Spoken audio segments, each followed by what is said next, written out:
और न्यूज 18 मध्य प्रदेश छत्तीसगढ़ का जलवा बरकरार। गांव शहर नहीं बल्कि बना पूरे प्रदेश का सबसे विश्वसनीय नंबर 1 न्यूज चैनल। यूट्यूब पर 30 लाख हुए सब्सक्राइबर्स। आपके प्यार और भरोसे के लिए शुक्रिया।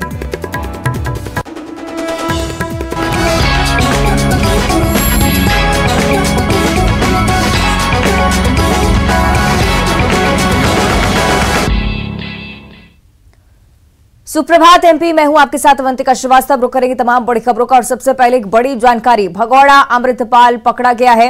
अजनाला कांड के बाद से फरार चल रहा था। पुलिस लगातार तलाश में जुटी हुई थी। पुलिस ने जबरन सरेंडर करवाया है अमृतपाल का। पंजाब के मोगा से भगौड़ा अमृतपाल पकड़ा गया है। तो ये बड़ी जानकारी आपके साथ हम साझा कर रहे हैं। लंबे समय से पुलिस तलाश कर रही थी। कई सारे सुराग जब पुलिस को हाथ लगे तो हरियाणा में भी छापेमारी की गई। दिल्ली के तमाम क्षेत्रों में पुलिस सक्रिय रखी गई, जिससे जहां भी अमृतपाल को स्पॉट किया जाता है फौरन उसके खिलाफ कार्रवाई हो सके, उसकी गिरफ्तारी हो सके। लेकिन अंततः ये जानकारी सामने आई है, भगौड़ा अमृतपाल पकड़ा गया है, पुलिस गिरफ्त में है। अजनाला कांड के बाद से ही अमृतपाल फरार चल रहा था। पुलिस ने जबरन सरेंडर करवाया है। पंजाब के मोगा से अमृतपाल को पकड़ा गया है। उससे पहले परिवारजनों की भी सूचना जैसे ही पुलिस को मिली, पुलिस ने तलाश तेज की। हरियाणा में पाया जाना कहीं ना कहीं इसका तथ्य भी सामने आया। कई सारे सीसीटीवी फुटेज भी लगातार सोशल मीडिया पर वायरल हो रहे थे। लेकिन अंततः पंजाब के मोगा से पुलिस ने अमृतपाल को पकड़ने में सफलता हासिल कर ली है। पंजाब के मोगा से गिरफ्तार किया गया है अमृतपाल। अजनाला कांड के बाद से लगातार फरार चल रहा था अमृतपाल और लगातार कई सारे वीडियोस उसकी तरफ से पोस्ट किए जा रहे थे। ज्यादा जानकारी हम लेंगे सही कि शंकर हमारे साथ फोन लाइन पे जुड़ रहे हैं। शंकर, क्या कुछ जानकारी पुलिस की कार्रवाई को लेकर? देखिए, जिस तरह से पंजाब पुलिस के द्वारा एक बड़ी कार्रवाई को अंजाम देते हुए अमृतपाल को गिरफ्तार कर लिया गया है। गिरफ्तारी की अब औपचारिक तौर पर जानकारी मिल चुकी है और जिस वक्त में मोगा से गिरफ्तार किया गया है उसके बाद अब इस मामले में एक और महत्वपूर्ण जानकारी मिल रही है कि उसे पंजाब से हटा करके उसे अब असम के मोगा स्थित असम के जेल में वहां पे रखा जाएगा। और असम में के जेल में रखने का मकसद ये है कि वो अपने जो पंजाब में अगर वो रहता है, पंजाब के जेल में अगर रहता है तो हो सकता है कि फिर से वो एक बड़ा नेटवर्क तैयार कर सकता है। तो इसलिए नॉन हिंदी या नॉन पंजाबी स्टेट जो है, भाषा वाला जो स्टेट है, वो वहां पे उसे रखने की बात अब आ रही है सामने। और असम के जेल में अगर रखा जाएगा तो निश्चित तौर पे वो अपने नेटवर्क से कट सकता है और कटने के इसी वजह से इस बात को ध्यान में रखते हुए असम उसे भेजा जा सकता है। और जिस तरह से कह सकते हैं कि अमृतपाल की गिरफ्तारी हुई है, अपने आप में एक बहुत बड़ी ये खबर है कि और जिस तरह से वो पंजाब के मोगा में ही छुपे होने की जानकारी मिली थी, तो इस मामले में पंजाब पुलिस को महत्वपूर्ण जानकारी मिली और उसके बाद जिस तरह से इस ऑपरेशन को अंजाम दिया गया है, तो कहा जा सकता है कि इन तमाम ऑपरेशन के बाद अब ये जानने का प्रयास किया जाएगा कि 28 फरवरी के बाद वो कहां छुपा हुआ था, कौन लोग उसको मदद कर रहे थे और किस तरह से वो एक बड़ा अपना नेटवर्क तैयार कर रहा था, चाहे देश या विदेश में किस तरह से उसके नेटवर्क से इसको जानने का प्रयास किया जाएगा।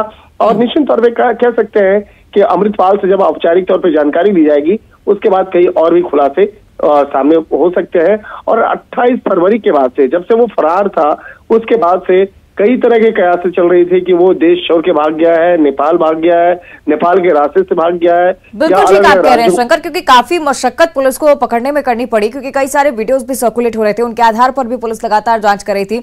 और इस बात का भी आप जिक्र कर रहे हैं कि एक बड़ा नेटवर्क इसके पीछे हो सकता है।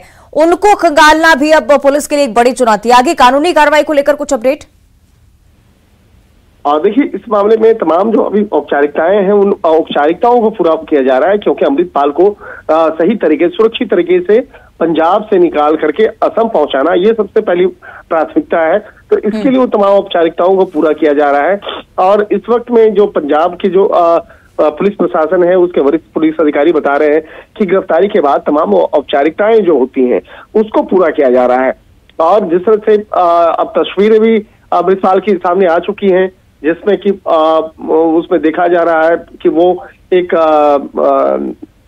तमाम जो उसकी जो बातचीत करने का तरीका, उसकी जो बॉडी का अंदाज है, वो कहा जा सकता है कि काफी कड़े अंदाज में वो चुपचाप खड़े हैं। लेकिन एक तरह से कह सकते हैं कि अमृतपाल को लेकर जिस तरह से एक पिछले काफी समय से एक कयास जो चलाया जा रहा था, तो उन तमाम कयासों पर एक बड़ा कार्रवाई जो है आज उसको देखने मिला पंजाब पुलिस के द्वारा। पंजाब पुलिस के द्वारा अब मोगा से जिस तरह से गिरफ्तारी हुई है, अब आगे उसके जो एक नेटवर्क हैं, और खास तौर पर हो सकता है कि अब गिरफ्तारी के बाद अब इस मामले में केंद्रीय जांच एजेंसी एनआईए की एंट्री हो सकती है, क्योंकि एनआईए अब इस मामले के आगे तफ्तीश औपचारिक तौर पे स्टार्ट कर सकती है। क्या अमृतपाल का नेटवर्क किस तरह से इतना बड़ा तैयार हुआ है, और अमृतपाल के खिलाफ जो जिस तरह से आरोप लगे हैं उस तमाम आरोपों को कुल मिलाकर शंकर फिलहाल तो ये बड़ी सफलता पुलिस के लिए कि अमृतपाल पकड़ा गया है। शुक्रिया आपका शंकर इस पूरी जानकारी साझा करने के लिए। और भोपाल से अगली बड़ी खबर, जहां राजधानी में बिना अनुमति के अब आप बोर नहीं खोद सकेंगे, प्राइवेट ट्यूबवेल के बोर नहीं करा सकेंगे। राजधानी वासी नलकूप खनन करने पर मशीन जब्त होगी। साथ ही साथ एफआईआर का भी प्रावधान अब रखा जा रहा है सामने। 4 साल बाद निजी बोर के खनन पर रोक लगाई जा रही है। कलेक्टर आशीष सिंह ने इसके आदेश जारी कर दिए हैं। जल संकट की आहट के चलते प्रशासन को ये फैसला लेना पड़ा है। सरकारी योजना के तहत होने वाले बोर पर रोक नहीं रहेगी, लेकिन प्राइवेट अगर आप बोर खोदना चाहते हैं तो वो आप नहीं करा सकेंगे। तो राजधानी भोपाल में जल संकट की आहट सुनाई देती है और इसी वजह से बड़ा फैसला लेना पड़ा है। ऐसे कि वासु से हम ज्यादा जानकारी लेंगे। वासु, क्या कुछ बताया गया है कलेक्टर की तरफ से, क्या कुछ निर्देश हैं प्राइवेट बोर को लेकर?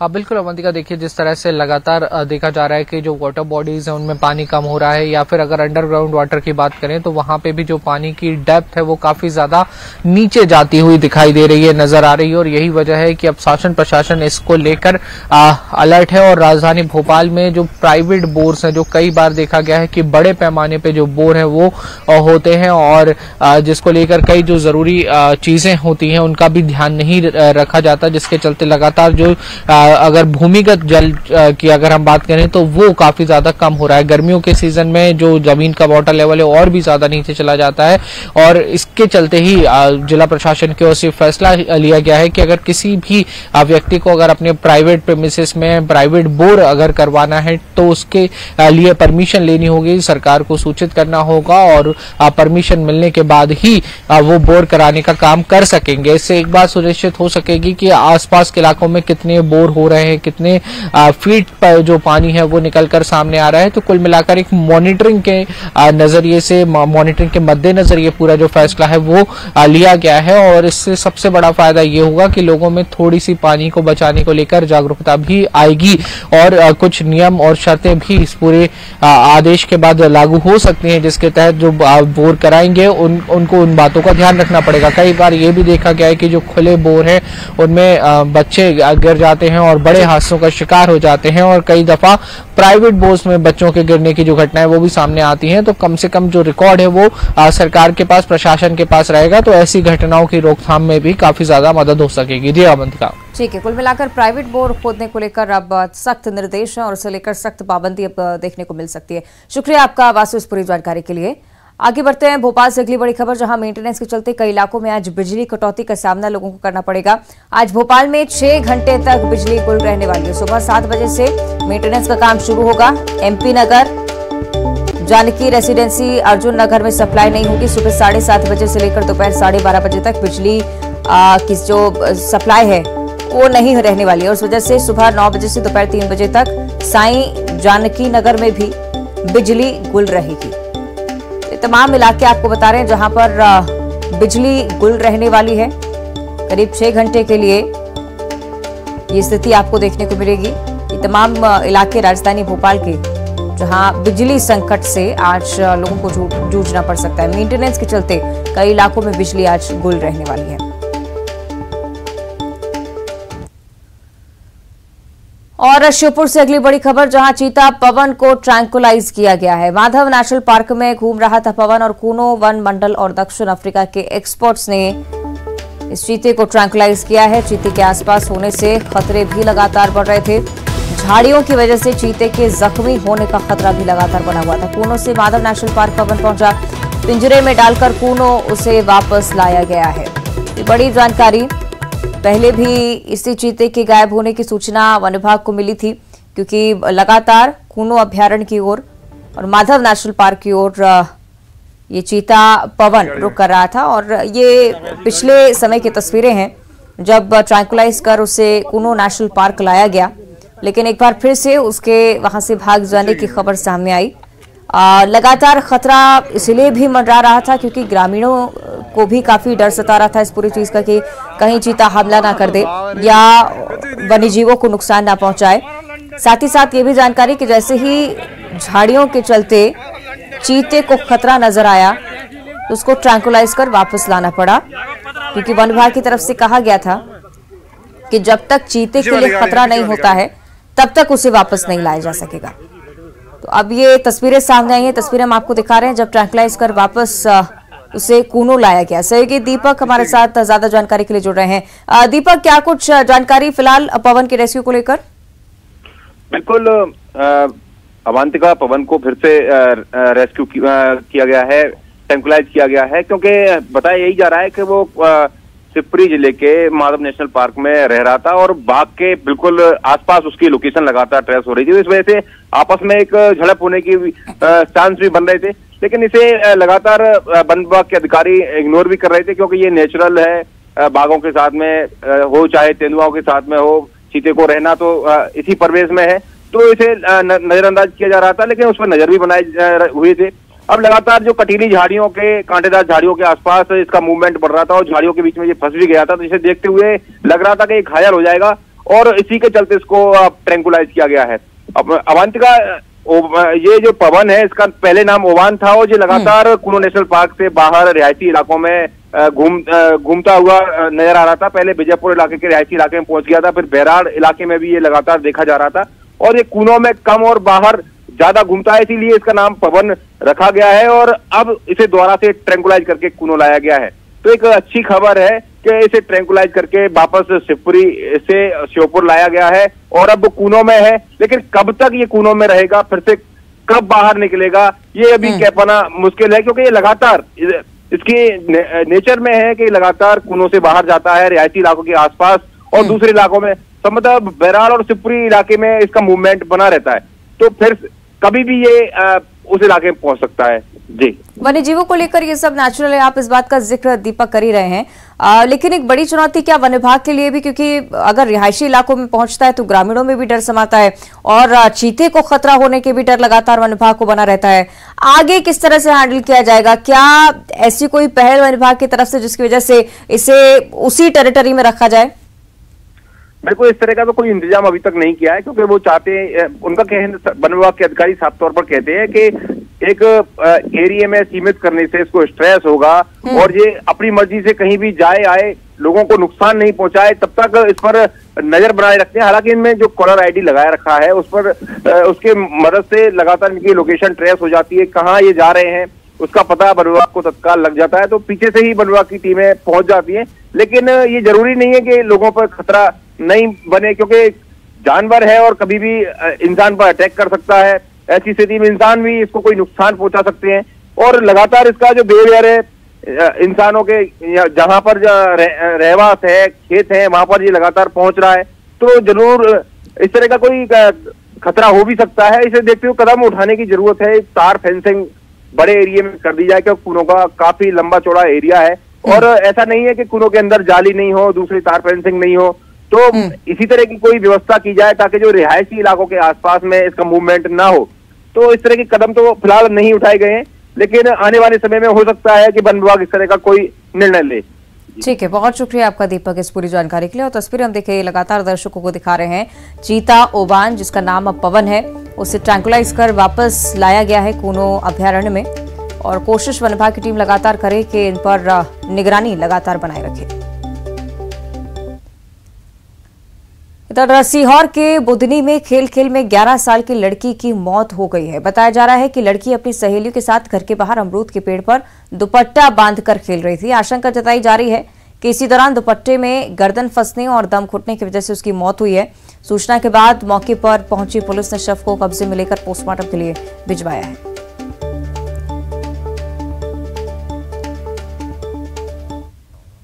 जो दुपट्टे से गला दबने से सांस रुकने से मृत्यु हो गई है। इनकी सूचना पर मृतक को पंजीबद्ध किया गया है एवं शव का पीएम कराया गया है। स्पॉट पर जाकर पुलिस अधिकारी द्वारा जब जाया गया तो ये पता लगा कि ये अन्य जो बच्चे उनके साथ में खेल रही थी, खेलते समय दुपट्टा गले में गले में लगने से, फांसी लगने से इनका जो है सांस रुकने से इनकी मृत्यु प्रथम दृष्टया प्रतीत होती है। और मध्य प्रदेश में कोरोना संक्रमण को लेकर भी आपको जानकारी दें। लगातार कोरोना के मामले बढ़ते जा रहे हैं। बीते 24 घंटे में नए 65 मरीजों की पुष्टि हो चुकी है। सबसे ज्यादा केस राजधानी भोपाल में, यहां 17 नए मरीज मिले हैं। भोपाल में एक्टिव मरीजों की संख्या जबकि 120 पर पहुंच गई है। ग्वालियर में 13, सागर से 11, इंदौर से 9, खंडवा राजगढ़ से भी 4 नए मरीजों की पुष्टि। आगर मालवा, सतना, सीहोर से भी 2 नए केस सामने आए हैं। इधर रायसेन में भी 1 नए मरीज की पुष्टि हुई है। प्रदेश में कुल मिलाकर एक्टिव केसेस की संख्या 369 हो चुकी है और पॉजिटिविटी रेट 10% के पार पहुंच गई है। बीते 24 घंटों में 627 सैंपल्स की जांच हुई और 42 लोग स्वस्थ होकर घर भी लौटे।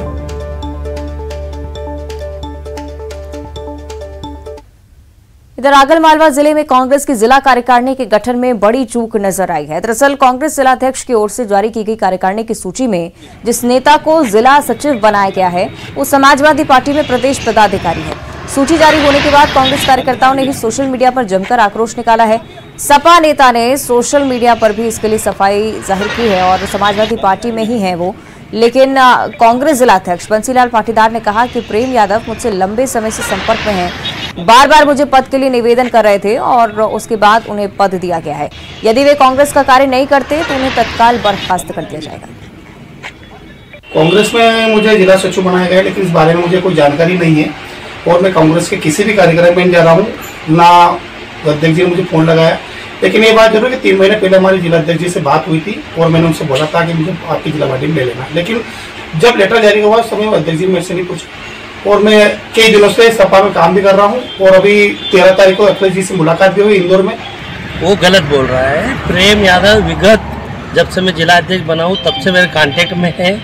अनेक बार उसने फ़ोन लगाया, अनेक बार मेरे से बात की कि मुझे अध्यक्ष जी पार्टी में ले लो, मैं बेशर्मिंदा हो रहा हूँ, मैं काम करने के लिए तैयार हूँ। उसके व्हाट्सएप मैसेज मेरे पास है, अगर किसी को ज़रूरत है तो मैं दे दूँगा। वो विधायक जी के कार्यालय में आके मेरे से रिक्वेस्ट की, उसने विधायक जी से भी बात की और हम दोनों को रिक्वेस्ट होने के बाद मैंने उसको कांग्रेस पार्टी में पद दिया। इधर अमेरिकी नागरिकों से ठगी के मामले में अमेरिकी खुफिया एजेंसी एफबीआई भी शामिल हो गई है। ठगी के इस मामले की जांच के लिए एफबीआई महिला अधिकारी ग्वालियर पहुंची और ग्वालियर क्राइम ब्रांच के अफसरों से जानकारी ली है। आपको बता दें कि ग्वालियर क्राइम ब्रांच ने पिछले साल बहोड़ापुर में ठगी के एक बड़े नेटवर्क को दबोचा था। इंटरनेशनल ठगों का ये गिरोह अमेरिकी नागरिकों के साथ गिफ्ट के नाम पर ठगी करता था। अनुमान है कि लगभग 250 से ज्यादा अमेरिकी नागरिकों को इस गिरोह ने जाल में फंसाकर ठगी की वारदात को अंजाम दिया। चल रहा था जो कि इंटरनेशनल कॉल सेंटर था। क्राइम ब्रांच को सूचना मिली थी, जिससे क्राइम ब्रांच ने सूचना के आधार पर वहां पर कार्रवाई की गई और कार्रवाई करने पर वहां कुल मिलाकर 7 लोग वहां पर मिले, जिसमें कि 6 पुरुष थे और 1 महिला थी। और उनसे जब पूछताछ की गई और तो उनके जो डॉक्यूमेंट्स थे तो पता चला कि लैंडिंग क्लब कॉरपोरेशन कंपनी जो कंपनी है, अमेरिकन कंपनी फाइनेंस जो कैलिफोर्निया बेस्ड कंपनी है, उस कंपनी का एजेंट बनकर लोन दिलाने के बहाने से इन्होंने अमेरिकन सिटीजन्स को, अमेरिकन नागरिकों को ठगी का शिकार बनाया था। फिलहाल इसमें लीगल प्रोसेस तरीके से सीआईडी के माध्यम से हम ये कार्रवाई कर रहे हैं। इधर निवाड़ी में पुलिस अपराध और अपराधियों पर नजर रखने के लिए करीब 1000 जगहों पर सीसीटीवी कैमरे लगाने का अभियान चला रही है। निवाड़ी ऑपरेशन आई के तहत जिले भर में 100,000 कैमरे लगाने का लक्ष्य रखा गया है और इसके तहत 150 से अधिक जगहों पर सीसीटीवी कैमरे लगाए जा चुके हैं। पुलिस तीसरी आंख की मदद से उन सभी बदमाशों और संवेदनशील क्षेत्रों पर नजर रखेगी जो कि अपराधियों का गढ़ या उनका ठिकाना माने जाते हैं।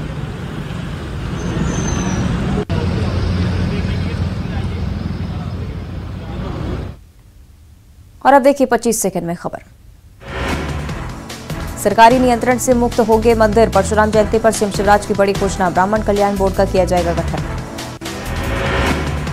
पंडित धीरेन्द्र शास्त्री का बड़ा बयान। सनातनियों को शस्त्र और शास्त्र दोनों की जरूरत, हिंदुओं को भाला और माला की जरूरत।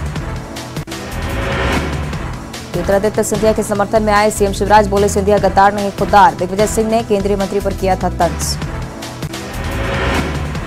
कैलाश विजयवर्गीय की दिग्विजय को नसीहत बोले, भाषा की रखें मर्यादा। कल पूर्व सीएम ने कहा था, हे प्रभु महाकाल दोबारा कोई ज्योतिरादित्य कांग्रेस में पैदा ना हो।